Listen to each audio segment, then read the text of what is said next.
नमस्ते दोस्तों, आज की इस कहानी में आपका स्वागत है। मैंने कभी सोचा भी नहीं था कि स्कूल से घर लौटने पर मुझे ऐसा नजारा देखने को मिलेगा। मुझे लगा था कि घर पर सिर्फ मैं अकेला ही रहूंगा, लेकिन जो मैंने अपनी सौतेली माँ के कमरे के थोड़े खुले दरवाजे के पीछे जो देखा, उसने मुझे हैरान कर दिया। वो पल इतना अंतरंग और नियंत्रण से बाहर था कि मेरी पूरी दुनिया एक पल में बदल गई। इसके बाद जो हुआ, उसने हमारे बीच सब कुछ बदल दिया, कुछ ऐसा जो हम दोनों कभी नहीं भुला सकते। तो दोस्तों, साथ बने रहिएगा, क्योंकि मैं आपको बताऊंगा कि यह सब कैसे एक ऐसी रात में तब्दील हो गया जिसे मैं कभी नहीं भूलूंगा। मैं अभी अभी स्कूल से घर आया था। दिन भर की थकान मुझे ऐसे महसूस हो रही थी जैसे मेरा भारी बैग मेरे कंधों पर लदा हो। घर में अजीब सी खामोशी थी, बस फ्रिज की हल्की सी आवाज गूंज रही थी। देर दोपहर की सुनहरी धूप फर्श पर लंबी किरणें बिखेर रही थी और सब कुछ शांत सुकून भरा लग रहा था। ऐसा लग रहा था कि जैसे मैं बिल्कुल अकेला हूं। फिर मैंने अपना बैग सोफे पर फेंक दिया, ये सोचते हुए कि पहले कुछ खाऊंगा और फिर थोड़ी देर आराम करूंगा, इससे पहले कि कोई और घर आता। जैसे ही मैं रसोई की ओर बढ़ा, एक आवाज ने मेरा ध्यान खींच लिया। एक धीमी आवाज, लेकिन साफ सुनाई दे रही थी। फिर मैं एक पल के लिए रुक गया, समझ नहीं पा रहा था कि मैं क्या सुन रहा हूं। वो आवाज धीमी थी, जैसे कोई हल्की सी गुनगुनाहट या फुसफुसाहट, लेकिन उसमें कुछ अलग था, कुछ अंतरंग, प्रभावित करने वाला। फिर मैंने और ध्यान से सुना, यह जानने की कोशिश करते हुए कि यह आवाज कहां से आ रही थी। वो आवाज बहुत तेज नहीं थी, लेकिन उसमें कुछ ऐसा था जिसने मुझे बेचैन कर दिया। धीरे धीरे संभलते हुए मैंने हॉल में कदम रखा। मेरे पैर फर्श पर कोई आवाज नहीं कर रहे थे। जैसे मैं आवाज की दिशा के पास पहुंचा, तब मेरी सौतेली माँ के कमरे का दरवाजा थोड़ा खुला हुआ था। बस इतना खुला था कि मुझे बिस्तर का किनारा और उससे आगे का एक हिस्सा दिखाई दे रहा था। मुझे नहीं देखना चाहिए था, ये मुझे पता था कि नहीं देखना चाहिए था, लेकिन कुछ मुझे उस दरवाजे की ओर खींचे जा रहा था। मेरी जानने की इच्छा मुझे मजबूर कर रही थी। फिर मैं थोड़ा और झुककर दरवाजे के उस छोटे से दरार से झांका। तभी मैंने देखा कि मेरी सौतेली माँ बिस्तर पर लेटी हुई थी। उसकी पीठ थोड़ी मुड़ी हुई थी, उसकी आंखें बंद थीं और वो पूरी तरह से आनंद में डूबी हुई थी। एक पल के लिए मैं हिल भी नहीं पाया। मैं वहीं खड़ा रहा, मेरी सांसें रुक सी गईं, जैसे मैं जो देख रहा था उसे समझने की कोशिश कर रहा था। वो खुद को छू रही थी, उसकी उंगलियां धीरे धीरे और बिना रुके एक लय से हिल रही थी और उसकी धीमी धीमी कराहें उसके होंठों से निकल रही थी। यह दृश्य मेरे भीतर के गहराई तक उतर गया, कुछ ऐसा जो मैंने पहले कभी महसूस नहीं किया था। अब अचानक से देख मेरी धड़कन तेज हो गई। मेरा दिल जोर जोर से धड़कने लगा और मेरे शरीर में गर्मी की एक लहर दौड़ गई। मुझे वहां से चले जाना चाहिए था, चुपचाप पीछे हट जाना चाहिए था और ऐसा दिखावा करना चाहिए था कि मैंने कुछ नहीं देखा। लेकिन मैं हिल भी नहीं पा रहा था। मैं वहीं खड़ा रहा, मेरी आंखें उस पर जमी हुई थी। उसकी हर छोटी सी हरकत मेरे भीतर हलचल मचा रही थी। वो बेहद खूबसूरत लग रही थी। उस पल में उसकी हरकतें इतनी सहज, प्राकृतिक और खूबसूरत लग रही थीं। थोड़ी देर बाद मैंने सोचा, अब मुझे हट जाना चाहिए। तब जैसे ही मैं पीछे हटने वाला था, उसने अपनी आंखें खोल दी। एक पल के लिए मुझे लगा कि मैं पकड़ा गया हूं, लेकिन उसने कोई प्रतिक्रिया नहीं दी। उसने बस मुझे देखा। उसकी नजरें नरम थीं, जैसे बुलावा दे रही हूं। उसमें न कोई गुस्सा था और न कोई हैरानी, बस एक धीमी सी मुस्कान जो मुझे और भी बेचैन कर रही थी। फिर उसने धीरे से कहा, अंदर आओ। उसकी आवाज धीमी और गर्म थी और एक पल के लिए मुझे लगा कि मैंने इसे सुना ही नहीं। लेकिन जब मैं हिला नहीं, तो उसने फिर से मुस्कुराते हुए थोड़ी जोर से कहा, अंदर आओ। उस वक्त मेरे पैर खुद ब खुद हिलने लगे, मुझे कमरे में लेकर जा रहे थे। हर कदम के साथ मेरा दिल तेजी से धड़क रहा था। एक अजीब सी डर और उत्साह की भावना मेरे अंदर घूम रही थी। और जब मैं आखिरकार बिस्तर के पास पहुंचा, उसे नीचे से देखा, तो मैंने अपने बीच की उस खिंचाव को महसूस किया जैसे हवा में कुछ भारी हो। तब भी वो कुछ नहीं बोली, बस अपनी गहरी तीखी नजरों से मुझे देखती रही, जैसे मुझे पूरी तरह से पढ़ रही हो। तभी मैंने कुछ बोलने की कोशिश की, लेकिन कुछ बोल नहीं पाया। अपने आवाज को तब मैं निगल सा गया। मेरा मुंह सूख रहा था और मेरे विचार बेकाबू होने लगे थे, लेकिन उसे कोई फर्क नहीं पड़ा।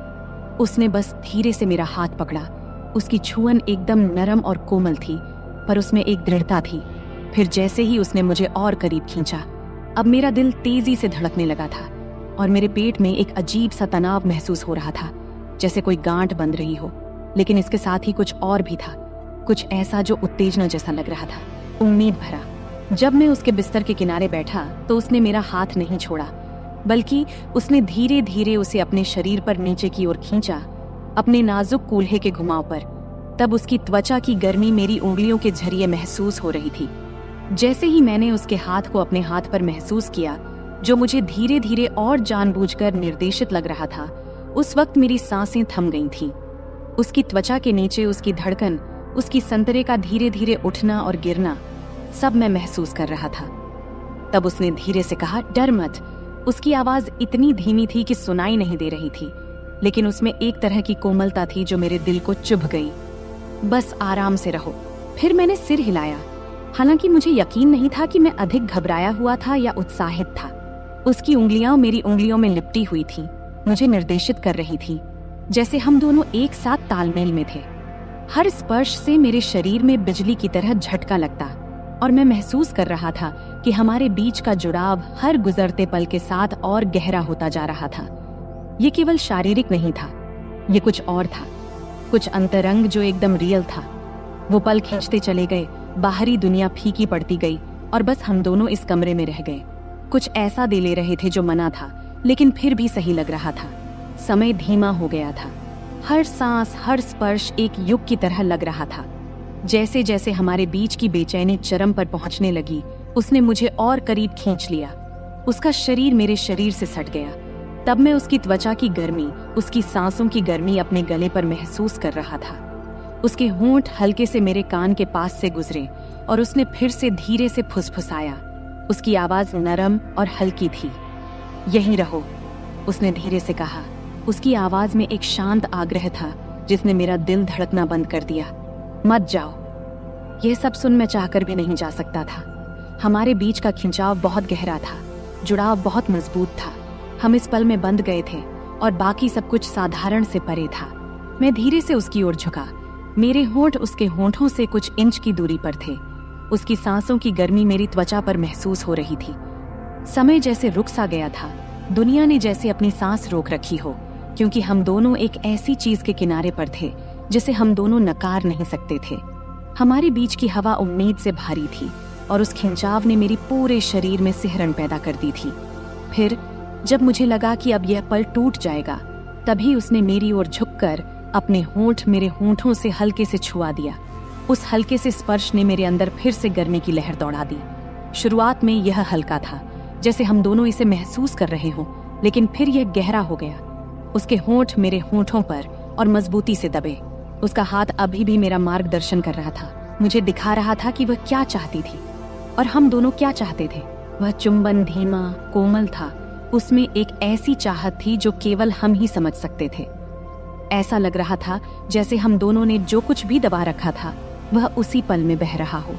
हर स्पर्श, हर सांस, हर धड़कन एक साथ डूबते जा रहे थे, जैसे हम आखिरकार उस बेचैनी के सामने झुक गए थे जो हम दोनों के बीच बन रही थी। हम यूं ही एक दूसरे में लिपटे हुए बहुत देर तक रहे। बाहर की दुनिया भूल ही गए थे। मैं महसूस कर सकता था कि उसका शरीर हल्का सा कांप भी रहा था और उसकी धीमी सांसों की आवाज हमारे बीच की हवा में गूंज रही थी। आखिरकार वह थोड़ा पीछे हटी। तब उसका माथा मेरे माथे से टकरा रहा था। उसकी आंखें आधे बंद थीं, आधे खुली थीं, जैसे वह अपनी सांसें संभाल रही हो। तब मैंने उसके होंठों पर एक हल्की सी मुस्कान देखा, जिसमें एक तरह की संतुष्टि थी जिसने मेरे दिल को खुशी से भर दिया था। तुम ठीक हो? उसने धीरे से पूछा। उसकी आवाज मुश्किल से सुनाई दे रही थी, लेकिन उसमें एक ऐसी कोमलता थी जिसने मुझे सुरक्षित और अपनापन महसूस कराया। मैंने हाँ सिर हिलाया, क्योंकि शब्द मेरे मुंह से नहीं निकल रहे थे। वह फिर से मुस्कुराई। उसकी उंगलियां मेरे बालों के बीच हल्के से गुजरते हुए उसने एक बार फिर मेरी ओर झुककर मेरे गाल पर हल्के से अपने होंठ छुआ दिए और फिर पूरी तरह से पीछे हट गई। कमरे में अब एक गर्म, शांत माहौल था। जो तनाव पहले था, वह अब एक कोमल, चमकदार संतुष्टि में बदल गया था। हम दोनों ने काफी देर तक कुछ नहीं कहा, बस यूं ही बैठे रहे। हमारी सांसें धीरे धीरे सामान्य हो रही थीं। हमारे बीच की गर्मी अब कुछ और नरम, अधिक अंतरंग हो गई थी। फिर उसने अपना सिर मेरे कंधे पर रख दिया और मैंने अपना हाथ उसके चारों ओर लपेट लिया और उसे करीब खींच लिया, जैसे हम इस धीमी ढलती रोशनी में बैठे थे। घर की हल्की फुल्की आवाजें हमें घेर रही थीं। जो कुछ भी हमारे बीच था वह नया, नाजुक और पूरी तरह से अचानक ही हुआ था। लेकिन उस पल में इन सब का कोई मतलब नहीं था। बस इतना ही मायने रखता था कि हम यहाँ थे, कुछ ऐसा लेन देन कर रहे थे जो बेहद खास लग रहा था, कुछ ऐसा जो किसी भी कल्पना से परे था। और फिलहाल इतना ही काफी था। इस सब से हम दोनों के बीच की खामोशी धीरे धीरे कम हो रही थी। उधर खिड़की से छनछनाती आ रही धूप अब हल्की होने लगी थी। कमरे में एक नरम सुनहरी चमक बिखर रही थी, लेकिन अंदर हर चीज में एक अदृश्य ऊर्जा भरी हुई थी। जो कुछ भी अभी हुआ था उसकी गहराई वातावरण में बनी हुई थी, और भले ही हम दोनों में से कोई कुछ बोल नहीं रहा था, लेकिन ऐसा लग रहा था मानो हम दोनों किसी ऐसे पल का इंतजार कर रहे थे जो अभी तक पूरी तरह से वह हुआ ही नहीं हो।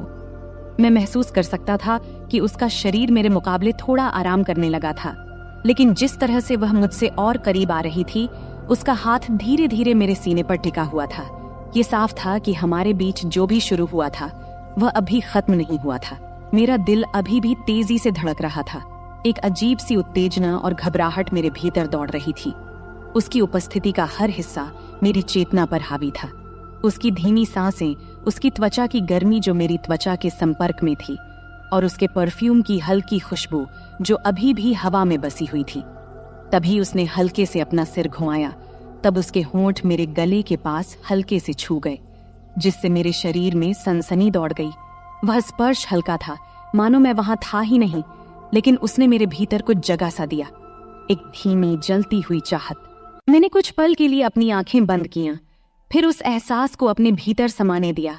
फिर मैंने उसकी ओर देखा, तब उसकी आंखें मेरी आंखों से मिलीं, और इस बार उसकी निगाह में कुछ अलग था, कुछ गहरा, अधिक तीव्र। पहले की नरमी अभी भी वहां थी, लेकिन उसके नीचे एक भूख छिपी हुई थी जो मेरी ही तरह महसूस हो रही थी। उसने एक शब्द भी नहीं कहा, लेकिन जिस तरह से उसकी उंगलियां मेरी शरीर पर हल्के हल्के घेरे बना रही थीं, उसने मुझे सब कुछ बता दिया।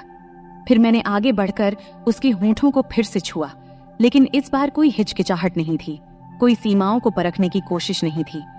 यह चुंबन गहरा था, अधिक तीव्र, मानो वह चाहत जो हम दोनों ने अब तक रोकी हुई थी आखिरकार बाहर निकल आई थी। उसकी उंगलियां भी मेरे सीने पर सरकने लगीं। फिर उसकी उंगलियां मेरी शर्ट के कपड़े में कस गईं, जैसे वह मुझे और करीब खींच रही हो, और मैं महसूस कर सकता था कि उसका शरीर मेरे खिलाफ प्रतिक्रिया दे रहा था। उसकी हल्की सी मोहकता मेरे होश उड़ा रही थी। ये पल जितना रोक रहा था, उतना ही अधिक नशा भी चढ़ा रहा था। यह बात अलग थी कि वह मेरी सौतेली माँ थी, लेकिन जो हमेशा मेरी पहुंच से बाहर थी, अब वही हमारे बीच के संबंध को और भी खतरनाक बना रही थी, और मैं भी खुद को उसको चाहने से रोक नहीं पा रहा था। जब उसके हाथ मेरे गले के पीछे सरक गए, तब वह मुझे और नीचे खींचते हुए, जब वह बिस्तर पर अपनी स्थिति बदल रही थी, तब उसका शरीर तकियों पर आराम से लेट गया और वह मुझे अपनी ओर खींच रही थी।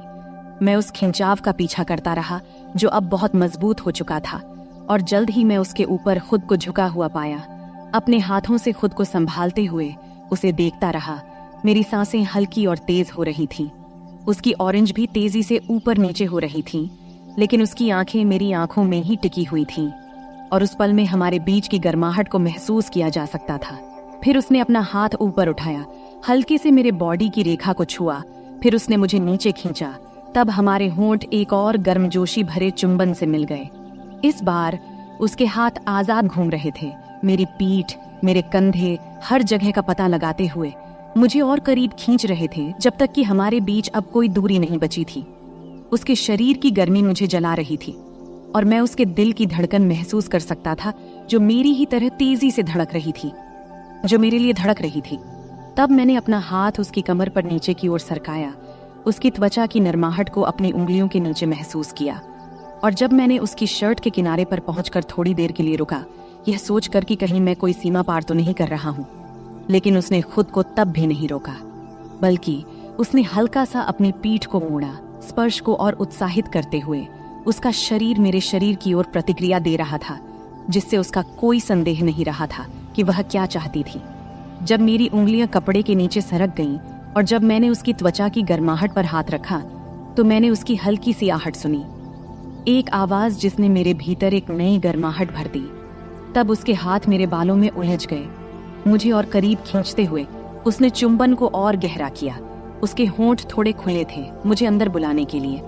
उसकी स्वाद मादक थी और मैं उसके शरीर में बसी हुई तानव को देख सकता था। जिस तरह से वह मेरे नीचे हिल रही थी, उसके हर स्पर्श में एक ऐसी तीव्रता थी कि अब और कुछ सोचना असंभव हो गया था। हम अब एक दूसरे में पूरी तरह खो चुके थे। हमारे बीच की हर दीवार गिर रही थी, जैसे हम उस चाहत को पूरा कर रहे थे जो आग इतने समय से सतह के नीचे सुलग रही थी। अब वापसी का कोई रास्ता नहीं था। इस एहसास का भार वातावरण में था, लेकिन हम में से किसी ने इसकी परवाह नहीं किया।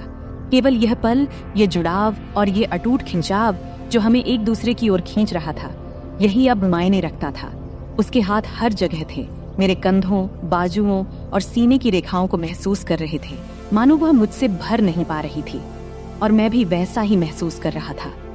जितना मैं उसे छूता उतना ही मैं उसे और चाहता, और इस सब की तीव्रता लगभग असहनीय हो रही थी। ऐसा लग रहा था जैसे हम बहुत समय से खुद को रोक रहे थे, और अब जब दरवाजे खुल गए थे तो हमें बहा ले जाने वाली इस बाढ़ को रोकने का कोई तरीका नहीं था।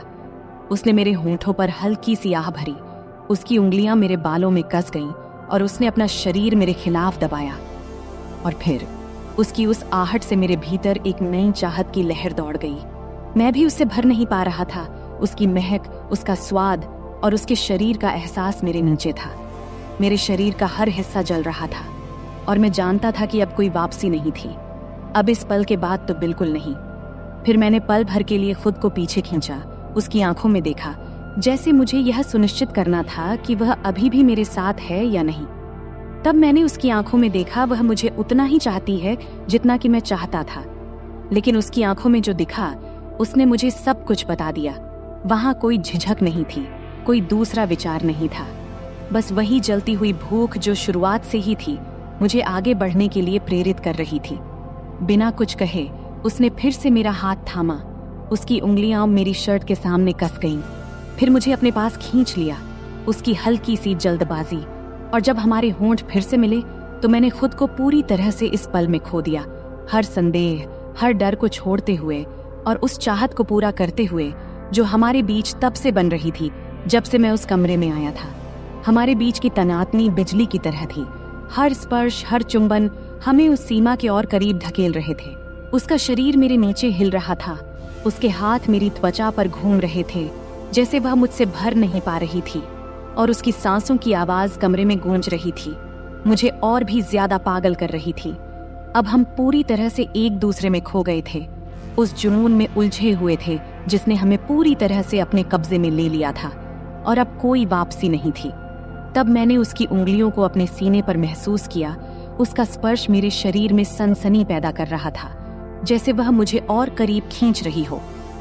फिर भी उसका शरीर मेरे नीचे तनाव से भरा हुआ था, जैसे और चाहने की गुहार कर रहा हो, और मैंने उसे वह सब दिया। हर स्पर्श, हर चुंबन, हर फुसफुसाए हुए शब्द ने हमें इस पल में और गहरा उतारा। यह पल लगभग असहनीय था। हमारे बीच की तनातनी एक चरम पर पहुंच गई थी, मानो हम किसी गहरे और अधिक तीव्रता की ओर बढ़ रहे हों। लेकिन हम अभी जाने के लिए तैयार नहीं थे। हम वहीं रुके रहे, उस किनारे पर, हर स्पर्श, हर चुंबन का आनंद लेते हुए, जबकि हमारे बीच की गर्मी बढ़ती जा रही थी। यहाँ तक कि ऐसा महसूस हो रहा था कि हम दोनों इस तीव्रता से फट जाएंगे। अब मैं उसे अपने नीचे कांपते हुए महसूस कर सकता था। उसकी सांसें छोटी और टूटी फूटी हो रही थीं, जैसे वह मुझसे चिपकी हुई थी। उसका शरीर मेरे खिलाफ इस तरह दबा हुआ था जिससे मेरा सिर चकरा रहा था, और मैं जानता था कि वह भी वही महसूस कर रही थी, वही असहनीय तनातनी, वही राहत की बेताबी।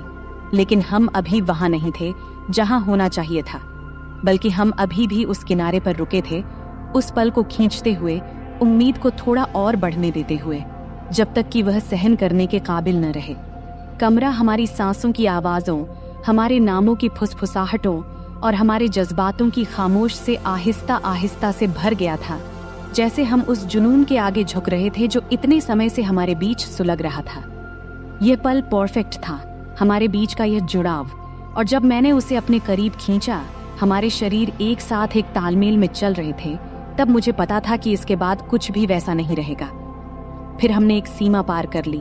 अब हम साधारण से बढ़कर कुछ खतरनाक में कदम रखा था, लेकिन मुझे अब किसी चीज की परवाह नहीं थी, क्योंकि उस पल में जब हम कुछ गहरे पल में कदम रख रहे थे, केवल वही मायने रखती थी। उसका स्पर्श, उसका चुंबन, उसके शरीर का एहसास, जैसे हम पूरी तरह से एक दूसरे में खो गए हों। और जब हम आखिरकार खुद को एक दूसरे में जाने देने लगे, चूंकि मुझे पता था कि यह तो बस अभी शुरुआत थी।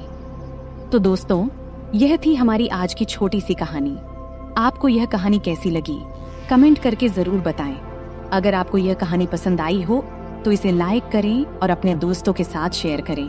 आगे भी ऐसी ही रोमांचक कहानियों के लिए हमारे चैनल को सब्सक्राइब करें और बेल आइकन दबाना न भूलें, ताकि आप हमारी कोई भी कहानी मिस न करें। धन्यवाद। यह कहानी केवल काल्पनिक है। इसका उद्देश्य किसी भी प्रकार की गलतफहमी पैदा करना नहीं है। नमस्ते दोस्तों, आपका स्वागत है हमारी आज की कहानी में। मैं रोहन हूँ और मेरी उम्र 26 साल है। अभी मेरी शादी तो नहीं हुई है, लेकिन मेरी भाभी मुझ पर ही रहती हैं। मैंने कभी सोचा नहीं था कि मेरी भी कहानी होगी, लेकिन किस्मत को कुछ और ही मंजूर था। उसने ऐसी कहानी गढ़ दी कि जिसे सुनकर आपके रोंगटे खड़े हो जाएंगे। चलिए दोस्तों, कहानी में आगे बढ़ते हैं। मैं एक मेडिकल की दुकान में काम करता हूँ। घर पर मैं और मेरी भाभी ही रहते हैं। मेरे माता पिता और बड़े भाई कोरोना में गुजर गए। तब से मैं और मेरी भाभी साथ ही रहते हैं। वैसे मेरी एक बहन भी है जो मुंबई में रहती है। उसकी अभी शादी नहीं हुई है। वह छुट्टी में घर आती है। तब खिचड़ी के पर्व का समय था। खिचड़ी का पर्व मतलब घर की लोग गंगा नदी में स्नान करते हैं, सूर्य भगवान की पूजा करते हैं और तिल, गुड़, चूड़ा, दही और खिचड़ी का प्रसाद बांटते हैं। और इन दिनों में खूब मस्ती भी होती थी। तब मेरी भाभी अकेले यह सब नहीं कर पाती, इसीलिए मेरी बहन छुट्टी लेकर घर आ गई थी। मेरी कहानी शुरू होने के 4 दिन पहले मेरे जिगरी दोस्त समीर ने फोन किया। फिर समीर बोला, हेलो रोहन, सुन यार, आज मटन खाने का मन कर रहा है और साथ में थोड़ा दारू भी, बोल चलेगा ना? तब मैंने कहा, हाँ ठीक है। तब शाम को जब काम से छुट्टी मिलने के बाद मैं बार में गया तो समीर पहले ही वहां पहुंच चुका था। फिर हमने दारू की ऑर्डर दिया और बातें करते हुए मैंने ज्यादा दारू पी लिया। समीर ने कहा, यार बस हो गया, अब चल घर चलें। तब मैं थोड़ी ज्यादा पी चुका था, इसलिए उठते समय थोड़ा डगमगा रहा था। तब घर पहुंचकर गाड़ी खड़ी करते समय मुझे स्टैंड नहीं मिल रहा था। जैसे तैसे करके मैं अंदर आया और देखा कि हॉल में नाइट रेड बल्ब जल रहा था, जिससे मुझे सब धुंधला दिख रहा था। तब जैसे ही मैं कमरे की ओर बढ़ा, मैंने देखा कि सोफे के नीचे चटाई पर कोई सो रहा है। फिर पास जाकर मैंने देखा, वह तो मेरी बहन रिया काले गाउन पहने सो रही थी। तब मुझे लगा कि वह मेरी भाभी है। शायद वह मेरी इंतजार करते करते वहीं सो गई थी। तब दारू के नशे में मैंने बहन को सीधा किया। तब भी वह सो रही थी। फिर मैंने सोचा कि अगर वह उठेगी तो चिल्लाएगी, इसलिए मैंने पहले ही तैयारी कर लिया। तब उसने थोड़ा हिलकर उठने की कोशिश किया, लेकिन मैं उसे नीचे धकेलता रहा। तब भी मेरी बहन उठने की कोशिश करती रही, लेकिन मेरे जोश के कारण वह उठ नहीं पाई। दोस्तों, तब वह कुछ मिनटों तक वह चुपचाप लेटी रही। जब उसने कोई हरकत नहीं की तो मैं भी शांत हो गया। हमेशा की तरह ज्यादा देर तक नहीं रुका, जल्दी ही उठकर एक तरफ लेट गया और सो गया। फिर सुबह के 4 बजे के करीब जब मुझे पेशाब के लिए उठना पड़ा तो मैं खुद को अस्वस्थ महसूस कर रहा था। तब नशा कुछ कम हो गया था। फिर जल्दी से कपड़े पहना, पेशाब किया और वापस जाके सो गया। फिर सुबह को मेरी भाभी ने मुझे उठाया। तब देर हो चुकी थी, इसलिए मैंने जल्दी जल्दी तैयार होना शुरू किया। तैयार होते समय मेरी बहन रिया मुझे कुछ अजीब नजरों से देख रही थी। फिर मैंने नाश्ता किया और काम पर निकलने लगा। तभी मेरी भाभी ने टिफिन देते हुए पूछा, रात को बेडरूम में क्यों नहीं आई? यह सुनकर मैं हैरान रह गया। तब मैंने कुछ नहीं कहा और काम पर चला गया। रास्ते में जाते समय सोचने लगा कि रात को मैंने कुछ किया था क्या। उस दिन पूरे दिन भर यही ख्याल मेरे दिमाग में चलता रहा। फिर दोपहर को लगभग 2:30 बजे मेरी बहन रिया का फोन आया। रिया बोली, हेलो भैया, कहाँ हो? मैंने जवाब दिया, काम पर हूँ। क्यों? रिया ने कहा, मुझे आपसे मिलना है, मैं वहीं आ रही हूँ। तब आई ने कहा, ठीक है, आ जाओ। फिर थोड़ी देर बाद रिया आई। फिर मैं दुकान के बाहर उससे मिलने गया। तब वह एक कोने में खड़ी थी।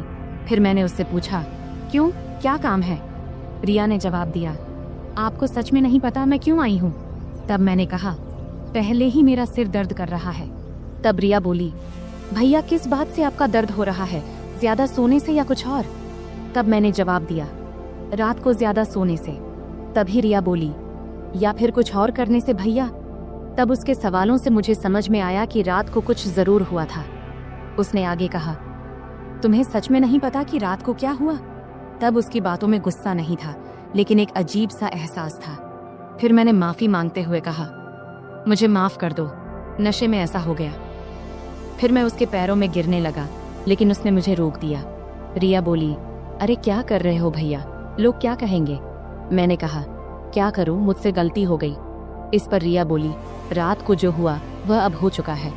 पहले तो मुझे बहुत बुरा लगा, लेकिन फिर मैंने सोचा मैं भी एक औरत हूँ, मुझे भी वो सब चाहिए।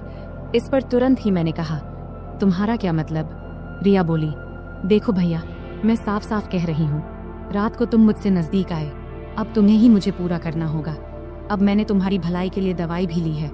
मैंने कहा, लेकिन तुम मेरी बहन हो, ऐसा कैसे हो सकता है? रिया बोली, मैंने कई कहानियां पढ़ी हैं जिसमें भाई बहन का ऐसा रिश्ता होता है। मैं तुम्हें रोक नहीं रही हूँ, लेकिन अगर तुम मना करोगे तो मैं बाहर ही चली जाऊंगी। ये सुनकर मैंने कहा, ठीक है, लेकिन घर पर भाभी के रहते ये सब कैसे होगा? रिया बोली, मैंने उसे मायके जाने के लिए तैयार कर लिया है। रात को वह तुमसे पूछेगी तो तुम उसे जाने देना, फिर हम बात करेंगे। इस तरह मेरी भाभी अपने मायके चली गई और मैं सोचता रहा कि अब क्या करूं हमारे रिश्ते में। तब मैंने मोबाइल में बहन के कुछ फोटो देखने लगा। उसमें मुझे सब कुछ दिखा, लेकिन एक दिक्कत थी कि खिचड़ी के 14 दिनों में कैसे और क्या करेंगे। फिर मैंने गूगल पर सर्च किया। वहां मुझे पता चला कि अगर आपने उपवास रखा है तो कुछ नहीं करना चाहिए, लेकिन तब मेरे और बहन के उपवास नहीं थे। इससे हमारा रास्ता साफ हो गया। फिर जब रात को काम से लौटकर घर आया, फिर खाना खाते वक्त बहन ने बात छेड़ दी। वह बोली, सुनो भैया, भाभी कह रही है कि उसे मायके कितने दिन तक रहना है। मैंने पूछा, कितने दिनों के लिए बोली हो? रिया बोली, पूरे 14 दिनों के लिए। इस पर मैंने कहा, ठीक है, भाभी का थोड़ा आराम भी हो जाएगा, इससे भाभी भी खुश हो जाएगी और तुम भी। फिर खाना खत्म होने के बाद बहन ने बर्तन साफ किया और बाकी काम निपटाने लगी। वैसे यह सब काम मेरी भाभी का होता था, लेकिन अब उसके गैर मौजूदगी में यह सारा बहन को करना पड़ रहा था। अब बर्तन धोने के बाद रिया मेरे पास आकर बैठ गई। फिर रिया बोली, नाराज तो नहीं हो ना भैया तुम? मैंने कहा, नहीं नहीं, पहले मुझे गलत लगा, लेकिन बाद में सोचा कि अगर तुम तैयार हो तो मुझे क्या दिक्कत होगी। रिया बोली, तो आज रात? मैंने कहा, ठीक है, आज रात ही बात कर लेता हूँ ताकि तुम भी आराम से रहो और मैं भी। तब हम दोनों ने सारे काम निपटाकर टीवी देखने बैठ गए। तभी रिया ने मुझे एक प्यारी सी मुस्कान दी और अंदर चली गई। तब मैंने अपने मन में कहा, अब रिया नहीं मानेगी, आज की रात बच्चे की जान लेके ही मानेगी। तब कुछ देर तक तो मैं वही बैठा रहा और रिया के बारे में सोचता रहा। फिर उठा और कमरे में चला गया। कमरे में घुसते ही एक सुखद गुलाबों जैसी खुशबू आई। तब माहौल बहुत अच्छा बना हुआ था। मैं बेडरूम में गया तो देखा कि बहन लाल रंग की साड़ी पहने हुई थी। तब वह बहुत सुंदर लग रही थी। तब मैं उसके पास गया, फिर हमारी आंखें मिलीं और हम दोनों थोड़े परेशान हो गए। तभी रिया बोली, अरे धीरे। मैंने कहा, इतनी मेहनत तो भाभी ने भी नहीं की थी जितनी तुम मर रही हो। फिर हम लगभग 15 मिनट तक इसी तरह बातें करते रहे। फिर मैंने उसे लिटा दिया। तभी रिया ने कहा, क्या यह सब ठीक तो रहेगा ना? इस पर मैंने कहा, रिया, यह सब पहले सोचना चाहिए था ना। खैर, अब तुम जैसा चाहो। फिर वह मेरे पास आकर लेट गई। तब उसने तेल की एक बोतल पास रखी थी। फिर मैंने उसे थाम लिया। रिया बोली, अब क्या? मैंने कहा, कुछ नहीं, चलो शुरू करते हैं। तब रिया ने मुझसे कहा कि उसका सपना था कि वह अपने पति या किसी दोस्त के साथ ऐसा करे, लेकिन उसका नसीब अच्छा था कि उसका सपना मेरे साथ पूरा हुआ। अब मेरी बहन वापस मुंबई चली गई है। अब जब भी पर्व त्योहार आता है तो पर्व के बहाने से वह मेरे पास आ जाती है। अब तो मेरी भाभी भी गर्भवती हो गई है और रिया ने इस समय उनकी बहुत मदद की है। वह भी एक अलग ही कहानी है, फिर कभी सुनाएंगे। तो दोस्तों, यह थी हमारी आज की छोटी सी कहानी। आपको यह कहानी कैसी लगी कमेंट करके जरूर बताएं। अगर आपको यह कहानी पसंद आई हो तो इसे लाइक करें और अपने दोस्तों के साथ शेयर करें। आगे भी ऐसी ही रोमांचक कहानियों के लिए हमारे चैनल को सब्सक्राइब करें और बेल आइकन दबाना न भूलें ताकि आप हमारी कोई भी कहानी मिस न करें। धन्यवाद।